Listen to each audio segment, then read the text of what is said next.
Dalam hadis ini disebutkan kepada kita bahwa pentingnya dan perlunya pengagungan kepada Nabi Muhammad SAW. Dan tanda pengagungan seorang Muslim mukmin kepada Nabi SAW, yaitu dia bersalawat kepada Nabi ketika disebutkan nama Rasulullah SAW. Ya, disebutkan nama Nabi, langsung bersalawat kepada Rasulullah SAW. Dan dikecam orang tersebut, orang yang pelit, kata Nabi. Pelit gimana? Pelit terhadap dirinya sendiri, bukan pelit kepada Rasulullah. Pelit terhadap dirinya sendiri. Karena dia tidak mau mendapatkan pahala besar dari Allah, tidak mau mendapatkan rahmat dari Allah, enggan akan tersebut, maka kata Nabi pelit, orang yang pelit. Siapa? Syahih, al-bakhil. Orang yang disebutkan nama Nabi di depannya, dia nggak bersalawat kepada Rasulullah. Tidak mengatakan Allahumma salli ala Sayyidina Muhammad atau Allahumma salli wa sallim alaihi wa ala alihi. Nah, salawat artinya kita bersalawat, kita mengatakan Allahumma salli ala Sayyidina Muhammad. Dan bagusnya kalau seseorang bersalawat kepada Rasulullah ditambahkan wasallim. Ya, Allahumma salli wasallim. Atau Allahumma salli ala Sayyidina Muhammadin wa ala alihi wa sahbihi wasallim. Boleh di depan, boleh di belakang. Tapi boleh saja kurang afdal kalau cuman menyebut salawat saja, salat saja. Allahumma salli ala Sayyidina Muhammad. Allahumma salli alaih. Bisa, cukup, tapi kurang lengkap. Kalau lebih lengkap, Allahumma salli wa sallim alaih. Lengkapnya lagi ditambahkan keluarganya wa ala alihi. Ya. Allahumma salli wa sallim alaihi wa ala alihi. Itu kalau sebut nama Nabi SAW di depanmu, langsung kalian bersalawat. Allahumma salli wa sallim alaihi wa ala alihi. Ya. Dan ini menunjukkan dari Nabi SAW bahwa nama Rasulullah harus berbeda dengan nama-nama orang lain di hati kalian. Itu artinya. Ya kan? Tapi kalau seorang yang dalam hatinya sama aja nama Rasulullah sama nama orang lain sama di sisi dia, maka dia nggak bakalan ingat salawat kepada Nabi SAW. Tapi kalau orang yang lain, Rasulullah punya harga lain di hati saya, punya kedudukan berbeda di hati saya. Ketika disebut nama Nabi Muhammad SAW, langsung dia bersalawat kepada Rasul SAW. Dan di hadis ini menyebutkan ada kecaman, ya, ada suatu celaan kepada orang yang tidak mau, enggan untuk bersalawat kepada Rasulullah SAW. Ya. Ketika disebut namanya Nabi Muhammad, dia tidak mau bersalawat kepadanya, enggan, maka ada kecaman dari Nabi, bakhil kata dia, pelit. Orang itu. Lalu apakah hukumnya dosa? Nah, apakah hadis ini menunjukkan bahwa orang yang disebutkan nama Nabi terus dia tidak bersalawat secara sengaja, kalau lupa kan pasti tidak masalah, lupa dia. Tapi kalau sengaja dia tidak bersalawat kepada Allah, apakah dosa? Tidak. Ya, tidak berdosa. Yang pertama tidak dosa. Karena penyebutan al-bakhil di sini menunjukkan bahwa kurang bagus aja. Bakhil, rugi aja dianya, tidak mendapat pahala. Tetapi bukan dosa. Kalau dosa bukan bakhil lagi itu sih namanya. Nah, maka orang yang bakhil, yang pelit itu jelek, sifat yang jelek. Termasuk pelitnya seseorang ketika dia disebutkan nama Nabi SAW, ya, dia tidak mau bersalawat kepada Rasulullah. Lalu para ulama menyebutkan, apakah salawat kepada Rasulullah itu hukumnya wajib atau tidak? Para ulama mengatakan ada beberapa pendapat. Ya. Pendapat yang pertama mengatakan wajib seseorang bersalawat walaupun seumur hidup 1 kali. Ya, sebutkan begitu. Di sini dinukilkan ada 10 kalau nggak salah, 10 gaul, 10 pendapat. Atau berapa? 5. Ada 5 pendapat. Pendapat yang pertama, wajib bersalawat kepada Rasulullah fi kulli salah, pada setiap kita salat. Tasyahud kan wajib salawat kepada Rasulullah. Allahumma shalli ala Muhammadin wa ala ali sayyidina Muhammad. Itu wajib. Minimalnya Allahumma shalli ala Muhammad. Minimal salawat kepada Rasulullah di tasyahudul awal sunnah, di tasyahudul akhir wajib hukumnya. Dan ini menurut mazhab Imam Syafi'i wajib bagi setiap salat. Ya. Wajib ketika salat fi tasyahudul akhir, pada tasyahud akhir. Pendapat pertama. Yang kedua, la tajibu ba'da salam illa marratan. Tidak wajib setelah salam kecuali setelah Islam kecuali sekali. Jadi kalau dia udah memeluk agama Islam, sudah wajibnya seumur hidup sekali bersalawat kepada Rasulullah, minimal. Karena perintah dari Allah, ya ayyuhalladzina amanu shallu alaihi. Kan ada perintah dari Allah SWT, shallu. Berarti ada wajib tuh perintah. Apakah wajibnya itu setiap hari, setiap sholat, atau sekali saja sudah cukup? Ada yang mengatakan, itu pendapat Imam Syafi'i, setiap sholat wajib. Dan pendapat kedua apa tadi kita bilang? 1 kali seumur hidup. Ya. Tapi itu pendapat yang lemah lain. Taib wa thalithuha, yang ketiga, kullama dzukira indahu. Setiap disebut nama Nabi, wajib sholat. Berpedoman dengan hadis ini. Al-bakhilu man dzukirtu indahu, berarti wajib, kata Nabi. Sholawat kepada Rasulullah, setiap disebutkan nama Nabi di hadapannya, dia wajib bersolawat. Ada yang mengatakan ini pendapat. Di kita, di mazhab Imam Syafi'i, tidak wajib. Tetapi ada pendapat yang mengatakan wajib, yaitu seorang ulama yang bernama Al-Halimi, Was-Sahawi, wa Ibn Battah, Al-Muhim. Ada ulama yang mengatakan begitu. Yang keempat adalah fi kulli majlisin. Mewajibkan salawat kepada Rasul setiap majelis. Setiap ada majelis duduk, harus ada salawat kepada Rasul. Kalau enggak, dosa. Soalnya ada kecaman dari Nabi SAW, yaitu suatu jalsa majelis. Tidak disebut nama Nabi, tidak bersalawat kepada Rasulullah, rugi itu majelis. Tapi itu pendapat beberapa ulama. Yang kelima, fi awali kulli du'ain wa akhirahu. Pada setiap awal doa dan akhirnya. Walaupun ini semua dianjurkan sekali ya, kita bersalawat kepada Rasulullah di tempat-tempat ini. Ya. Tapi di sini ada yang mengatakan wajib. Kapan? Di setiap awal ketika dia berdoa dan pada akhir berdoa. Kenapa? Karena ada dalam sabda Rasulullah SAW, "La taj'aluni kagadahir rakib, ij'aluni fi awwalid du'a wa fi wasatihi wa fi akhirih." Jangan jadikan aku itu seperti hanya penghujung saja, kata Nabi dalam doa. Tapi sebut namaku pada awal doa, pada tengah doa, atau pada akhir doa. Dan tanda dan penyebab ijabatud du'a ila Allah SWT, diijabahi doa kita kepada Allah SWT, adalah diawali dengan salawat kepada Rasulullah dan diakhiri dengan salawat kepada Rasul. Dan ini kita dapatkan dalam amalan para salafus saleh. Setiap mau berdoa, Allahumma salli wa sallim. Alhamdulillah, pujian kepada Allah. Alhamdulillahirabbil alamin. Allahumma salli wa sallim ala sayyidina Muhammad wa ala ali sayyidina Muhammad, baru meminta doa. Nah, setelahnya akhir wa sallallahu ala sayyidina Muhammadin wa ala alihi washabbihi wasallam. Diawali salawat, diakhiri salawat. Katakan oleh para ulama, salawat kepada Rasulullah itu gobulnya cepat kepada Allah. Bahkan dikatakan tidak ada hisabnya, diterima oleh Allah Subhanahu wa taala salawat kepada Rasulullah. Maka Allah Subhanahu wa taala tidak akan menerima yang di depan dan yang di belakang, lalu meninggalkan yang di tengah-tengah, yang ente minta. Masa diterima salawat, diterima, yang terakhir diterima, di tengah-tengah doanya ente ditolak. Nah, bakal diterima juga. Jadi untuk mendapatkan ijabatul doa dari Allah Subhanahu wa taala, kita bersalawat kepada Rasulullah SAW. Dan dianjurkan sekali untuk kita memperbanyak salawat kepada Rasulullah SAW. Banyakin.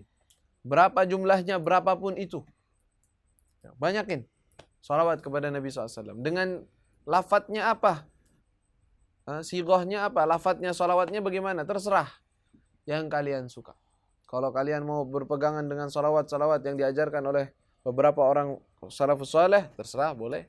Atau hanya dengan sekedar salawat yang biasa yang dari Nabi SAW langsung seperti itu, seperti Allahumma salli ala sayyidina Muhammadin wa ala ali sayyidina Muhammad misalnya. Hanya begitu saja, sama dengan. Atau salawat Ibrahimiyah, Allahumma salli ala Muhammadin wa ala ali Muhammad kama sallaita ala Ibrahim wa ala ali Ibrahim. Ana mau salawatnya begitu saja, boleh? Boleh. Dan hendaknya ketika seseorang bersalawat, hendaknya dia menambahkan kalimat sayyidina kepada Rasulullah SAW. Walaupun boleh saja kalau seorang mengatakan Allahumma salli ala Muhammadin wa ala ali Muhammad dengan pengagungan dalam hatinya, penta'ziman, boleh saja. Tetapi lebih afdal, lebih menunjukkan pengagungan kepada Rasulullah dengan mengatakan Sayyidina Muhammad. Lebih afdal. Kenapa? Karena memang Sayyidina, memang tuannya kita. Adapun ada pendapat orang-orang yang mengatakan nggak bisa, nggak perlu Rasulullah dikatakan Sayyidina. Yang Sayyid itu adalah Allah, Tuhan kami adalah Allah. Nah, ini orang nggak ngerti bahasa, nggak ngerti tata cara, nggak ngerti sopan santun, namanya begini. Karena kalimat Sayyidina kepada Allah tidak dipakai. Jarang. Sayyidi Allah, nggak ada orang ngomong Sayyidi Allah. Karena biasanya yang namanya sayyid adalah pemimpin dari suatu golongan tertentu. Tapi kepada Allah, sayyidnya semuanya, di atas semuanya. Rabbul Alamin ini. Ada yang sebagian mengatakan, lafadznya itu lebih agung Nabi daripada Sayyidina. Nabi agung, Nabiuna Muhammad SAW. Rasulullah Muhammad SAW. Rasulullah Muhammad SAW. Agung semuanya. Tapi kalimat Sayyidina nggak perlu kalian sensitif, nggak perlu. Biasa aja, dan itu hanya kecil untuk Rasulullah SAW. Kalau seandainya kalian mereka mengatakan bahwa Sayyidina itu kurang pengagungan, Rasulullah, kalimat Rasul lebih pengagungan. Tapi kenapa kalian sensitif terhadap kalimat ini? Ada apa? Menunjukkan pengagungan besar atau dianggap itu berlebihan? Kan dianggapnya kurang. Berarti nggak apa-apa kan? Dan Allah Subhanahu wa taala telah memuji para nabi-nabinya dengan kalimat Sayyidina. Ketika memuji Sayyidina Zakaria, wa sayyidan wa hasuran wa sayyidan. Sayyid. Allah SWT sebutkan kepada Nabi Yahya, kepada Yahya yang terlahir, sebutkan wa sayyidan wa hasuran wa sayyidan. Nabi yang menusuk. Kata yang lain disebut dalam ayat juga ada beberapa penyebutan sayyid. Maka hendaknya ketika kita menyebut nama Nabi SAW, khususnya ketika menyebutkan dalam perjalanan, datang Muhammad. Datang Muhammad. Datang Nabi Muhammad. Datang Rasulullah Muhammad. Atau Rasulullah saja. Jangan nyebutin nama doang. Tanpa ada nisbat kepada Rasul, tanpa ada nisbat kepada Nabi, tanpa ada nisbat kepada pengagungan seperti Sayyidina Muhammad. Maka berkata Sayyidina Muhammad sallallahu alaihi wasallam itu, dan berkata datang Rasulullah. Para sahabat aja nggak ada yang berani ya Muhammad, tidak boleh, dilarang oleh Allah Subhanahu wa taala memanggil nama Rasulullah dengan mujarrad begitu saja, dilarang oleh Allah. La taj'alu du'a ar-rasuli ka du'ai ba'dikum ba'dha. Jangan jadikan panggilan kalian kepada Rasul seperti panggilan kalian kepada teman-teman kalian, enggak boleh. Jangan, enggak boleh ente panggil namanya ya Muhammad, enggak boleh. Harus ya Rasulullah, ya Nabi Allah. Ya Sayyidi ya Rasulullah, boleh. Pengagungan kepada Nabi SAW. Dan ini menunjukkan bahwa kita harus mengagungkan Nabi Muhammad. Setiap kita didengar disebut nama Nabi, kita salawat kepada Rasul SAW. Dan orang yang banyak salawat kepada Rasulullah itu pahalanya sangat besar. Salah satunya dia juga mendapatkan kedudukan dekat dengan Nabi SAW dari kiamat nanti. Karena Nabi SAW, agrabukum minni manzilan yawmal qiyamah aktsarukum alayya salah, kata Nabi SAW. Paling dekatnya kalian, kedudukan kalian denganku di hari kiamat adalah orang yang paling banyak salawatnya kepada Rasulullah SAW. Adapun para salafus saleh, amalan mereka dalam salawat itu banyak sekali. Ribuan, ratusan ribu. Ada yang 12.000 setiap hari salawat kepada Rasulullah SAW. Setiap harinya salawat. Kita berapa kali? Katanya minimal, kalau mau dibilang orang yang banyak bersalawat kepada Rasulullah, minimal, kategori minimal dibilang banyak, adalah dia 300 kali. Para ulama mengatakan itu. Ucapan ulama. Jadi kalau mau dikategorikan, saya memperbanyak salawat. Kalau masih di bawah 300, sedikit berarti. Belum banyak. Tapi kalau udah 300, insya Allah dah masuk dalam kategori banyak salawat. Tapi minimal, kalau minimal ya jangan sampai satu hari semalam tidak ada salawat kepada Rasulullah 10 kali. Ya. Setidaknya sebelum tidur 10 kali. Atau waktu malam, waktu pagi 10 kali. Itu pahalanya besar di sisi Allah Subhanahu wa taala. Nah, ada cerita, ada seorang didapati dia itu ketemu sama seorang di waktu tawaf. Ini orang pemuda ketemu sama orang. Ini lihatnya orang aneh. Apa? Dikit-dikit Allahumma shalli ala sayyidina Muhammad. Allahumma shalli ala sayyidina Muhammad wa ala ali sayyidina. Mau gerak Allahumma shalli ala sayyidina Muhammad, Allahumma shalli. Mau turun Allahumma shalli ala sayyidina Muhammad, Allahumma shalli. Kata temennya, "Ente kenapa kok mau pergi? Ini kan ada doa banyak. Kan waktu tawaf ada doa, ada ini. Kenapa itu sholawat aja? Dari tadi sholawat terus. Ada apa?" Oh, enggak bisa. Saya mau setiap saat saya mau bersalawat kepada Rasulullah SAW. Di kapanpun saya mau. Kenapa? Ada kisah. Karena waktu itu saya pernah kejadian pergi haji bersama ayah saya, katanya. Ketika dia dalam perjalanan dengan ayahnya pergi haji, sebelum dia masuk ke dalam suatu kota, ayahnya tiba-tiba sakit. Tidak lama ayahnya meninggal dunia. Ketika meninggal dunia ayahnya, dilihat wajah ayahnya berubah menjadi gelap. Dan aneh. Sampai dia merasa bingung. Ini sekarang mau minta tolong sama orang dibilang apa nih? Dan dia mengatakan bahwa ayahnya itu adalah orang yang musrif ala nafsi. Maksudnya banyak berbuat dosa, banyak berbuat salah. Ini gimana nih? Mau minta orang-orang bantuan agar dia itu dibantu untuk memandikan ayahnya, untuk menyolati. Malu dia. Mau minta tolong sama orang. Gimana ini ayahnya kok nggak, wajahnya gelap dan keadaannya aneh begini. Dia bingung, gelisah. Ketika itu dia tertidur. Tidak lama tahu-tahu ada seorang datang ke mereka, katanya, ke dia. Oh, siapa ini orang? Ternyata orang tersebut langsung membuka pakai ayahnya itu, dan dibacakan, dipegang, diangkat tangannya, berubah ayahnya jadi normal kembali dalam mimpinya.